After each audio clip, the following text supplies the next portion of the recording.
ঈদুল ফিতরের রাতেও দিনের কোনো আমল আছে কিনা? ঈদুল ফিতর এর সুন্নাহ আছে অনেকগুলো। কি কি সুন্নাহ আছে ঈদুল ফিতরের? ঈদের চাঁদ ওঠার পর থেকে প্রথম আমল হলো ফিতরা দেওয়া। পরিবারের সবার তরফ থেকে গরিব অভাবী লোকদের কাছে, আপনার পরিবারে 5 জন হলে 5 জনের পক্ষ থেকে ফিতরা আপনি খাবার পৌঁছে দিবেন গরিবের বাসায়। এটা হলো প্রথম আমল।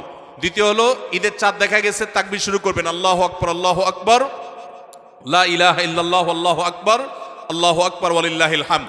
বেশি বেশি করে পড়তে থাকবেন। এটা পুরুষ হোক নারী হোক সবাই, পুরুষ একটু জোরে জোরে, মহিলা একটু আস্তে আস্তে।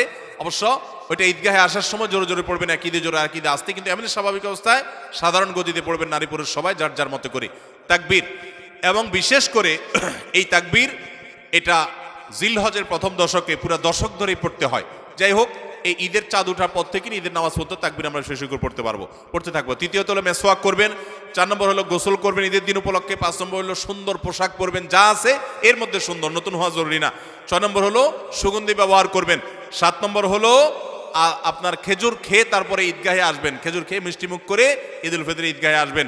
এরপরের সুন্নত হলো যে রাস্তায় ঈদগাহে যাবেন আরেক রাস্তায় ঈদগাহ থেকে ফেরত যাবেন। এগুলো হলো ঈদের সুন্নাহ।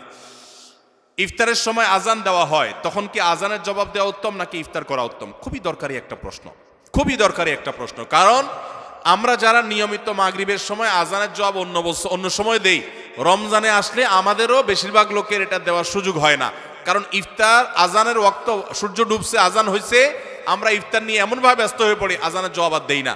এখন প্রশ্ন হলো কোনটা আগে করবেন কোনটা পরে করবেন? উত্তর হলো আগে আর পরের দরকার নেই, দুইটাই সমান্তরালভাবে করতে পারেন। বিসমিল্লাহ বলে আপনি আল্লাহু আকবার, আল্লাহু আকবার, যদি টাইম মতো আজান হয়ে গেল আপনি ইফতার করলেন, ইফতার করে আপনি আল্লাহু আকবার, আল্লাহু আকবার আজানের জবাব দেন।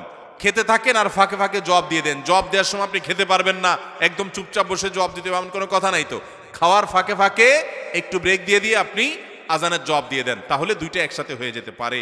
আমরা অনেকে এটা করি না, এটা করা উচিত আমাদের। রমজানে কখন দোয়া করলে দোয়া কবুল হয়? রমজানে দোয়া কখন কবুল হয়?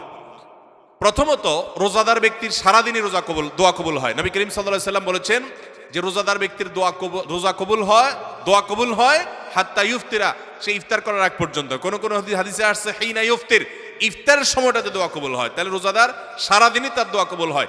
আপনি রোজা অবস্থাতে, সিয়ামরত অবস্থাতে, অফিসে আদালতে, কাজে কর্মে, মা বোনরা রান্না বাড়ায়, যে যেখানে থাকেন না কেন, ওই ফাঁকে ফাঁকে আপনি দোয়া চালাই দিবেন। এবং দোয়ার জন্য অজুও জরুরি না, বিনা অজুতেও দোয়া করতে পারেন, যদি অজু করে করলে উত্তম। আর 2 হাত তুলে করতে পারছেন না, কাজ করছেন, মনে মনে আল্লাহর সাথে কথা বলছেন, এটাই দোয়া, মুনাজাত চলতে থাকবে। সারাদিনই রোজাদার ব্যক্তির রোজা অবস্থা দোয়া কবুল হয়। বিশেষ করে ইফতারের আগ মুহূর্তে দোয়া কবুল হয় স্পেশালি। আর ভোর রাত, সেটা তো দোয়া কবুলের সময়, সাহরির সময়টা। তাহলে সারাদিন, ইফতারের আগে এবং সাহরির সময়, 3 সময় রমজান মাসে দোয়ার জন্য বিশেষভাবে যত্নশীল থাকবে।